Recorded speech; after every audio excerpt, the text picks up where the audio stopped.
Aaliyah's big opportunity, her first national television interview as the new face of accessibility in tech, starts with glittering lights and the smell of hairspray in the studio air.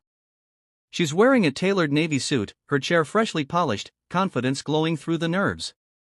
Jordan and Grace sit just off camera. The host opens with charm, but halfway through, one careless question: "So, do you ever feel like people date you out of pity?" lands like a knife. The audience laughs uncomfortably. Cameras keep rolling. Aaliyah freezes.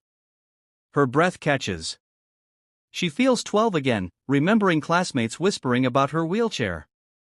The producer doesn't cut, the clip spreads online within hours, stripped of context, turned into memes. That night, her phone floods with sympathy and mockery alike. The brand that sponsored her pulls back until the controversy cools.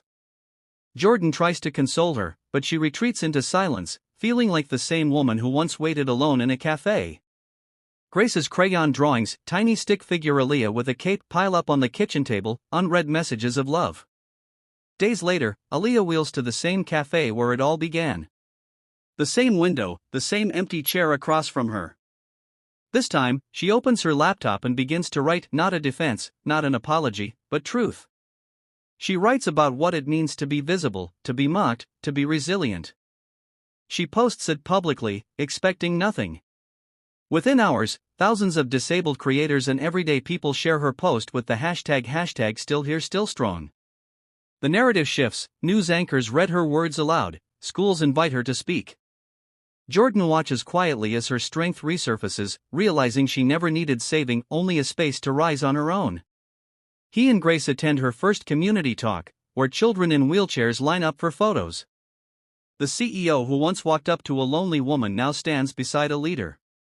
As the lights dim and the crowd's applause fills the hall, Aaliyah looks out and catches her reflection in a stage monitor, stronger, centered, whole. The final act will take her to a national platform, where she'll build something lasting from the moment she thought had destroyed her, a foundation connecting disabled entrepreneurs with inclusive companies.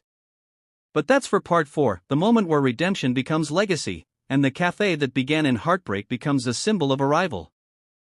Weeks turned into months, and for the first time in years, Aaliyah's world felt like it had color again.